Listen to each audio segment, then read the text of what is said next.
আমাকে ধরার দরকার নেই। রাজনীতিতে পরিচ্ছন্ন ব্যক্তি হিসেবে, পরিচ্ছন্ন রাজনৈতিক নেতা হিসেবে মির্জা ফখরুল ইসলাম আলমগীরের গ্রহণযোগ্যতা অন্য অনেকের চেয়েও বেশি। মির্জা ফখরুল ইসলাম আলমগীর সম্ভবত প্রথম কোনো মহাসচিব পর্যায়ের নেতা যিনি রাজনৈতিক সরকার থাকা অবস্থায় রাজনৈতিক হয়রানিমূলক মামলায় গ্রেপ্তার হয়েছিলেন। সেটি 2012 সালে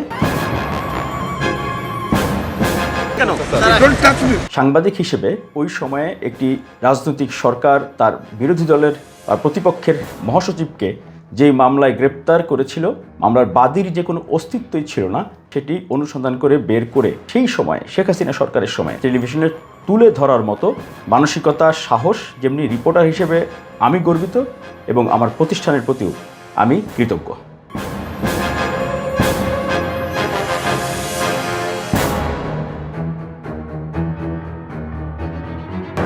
বিএনপির ভারপ্রাপ্ত মহাসচিব মির্জা ফখরুল ইসলাম আলমগীরের বিরুদ্ধে ময়লাবাহী গাড়ি ভাঙচুরের মামলার বাদী ড্রাইভার আয়নাল প্রায় 2 সপ্তাহ ধরে পরিবারে নিখোঁজ।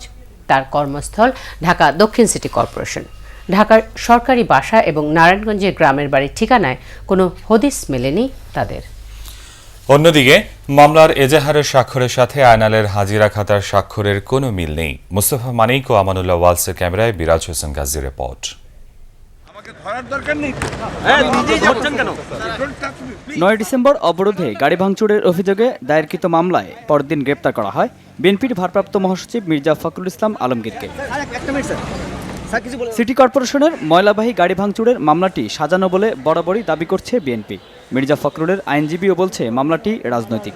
পল্টন থানার মামলায় আয়নাল ড্রাইভারের স্বাক্ষর জাল করে মির্জা ফখরুল ইসলাম আলমগীর রুহুল কবির রিজভীর নামে মিথ্যা বানোয়াট মামলা দায়ের করা হয়েছে। 18 দলের যে আন্দোলন, সেটাকে স্তব্ধ করার জন্য আজকে ষড়যন্ত্রমূলকভাবে এটা মিথ্যা বানোয়াট মামলা দায়ের করা হয়েছে। পল্টন থানায় দায়ের করা মামলাটির বাদী সিটি কর্পোরেশনের ময়লাবাহী গাড়ি চালক আয়নাল। সিটি কর্পোরেশনের হাজিরা খাতায় দেয়া স্বাক্ষরের সাথে মিল নেই মামলার এজাহারে বাদী আয়নালের দেয়া স্বাক্ষরের। এদিকে ঘটনার সময় আয়নাল নয়, মামলায় উল্লেখিত গাড়িটি ড্রাইভার হারুন চালাচ্ছিল বলে সংবাদ মাধ্যমে জানিয়েছিলেন গাড়িতে থাকা হেলপার তাজুল। একই কথা তার এলাকাতেও বলেছিল তাজুল। সে বললো যে আমাদের আর কি ড্রাইভার সাহেব তো উনি ছুটিতে আছে, তো আর কি অন্য লোক চালাইতেছে, কিন্তু অন্য লোককে সেটা আর ওই সময় জিজ্ঞাসা করি নাই আমরা। এই জায়গাতে সবাই এসেছিল, সবাই বলছে হারুনে গাড়ি চালাইছিল। অন্যদিকে যে মামলায় দেশ তোলপাড় তার বাদী ড্রাইভার আয়নাল নিখোঁজ মামলার পর থেকেই 12 ডিসেম্বরের পর থেকে ডিসিসির হাজিরা খাতায় তার স্বাক্ষর নেই। রাজধানীর ধলপুরের ডিসিসি স্টাফ কোয়ার্টারে সরকারি বাসায় তার পরিবারের কাউকেই পাওয়া যায়নি।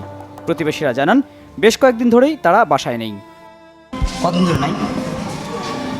কতদিন না 10-15 দিন গেছে, তারা তালা মারে। আমরা কবে গেছে আর আমার কাছে বলেও যায় নাই, কোথায় নইছে তাও আমার কাছে কয় নাই। ড্রাইভার আয়নালের গ্রামের বাড়ি নারায়ণগঞ্জের সোনারগাঁও উপজেলার ভবনাথপুরে গেলেও তাকে পাওয়া যায়নি।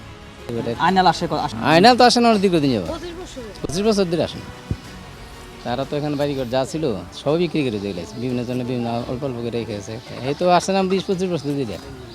ড্রাইভার আয়নালের স্বজন ও সহকর্মীরা যেমনি তার খোঁজ দিতে পারছে না, তেমনি তার ব্যক্তিগত মোবাইল ফোনটিও বন্ধ রয়েছে। মিরাজ হোসেন গাজী, বাংলা ভিশন। আবার এই মির্জা ফখরুল ইসলাম আলমগীর সম্ভবত প্রথম কোনো রাজনৈতিক নেতা যে এমন একজন প্রবীণ নেতা হয়েও যাকে সামাজিক যোগাযোগ মাধ্যমে পরিকল্পিত অপপ্রচারের সম্মুখীন হতে হয়েছে দফায় দফায়।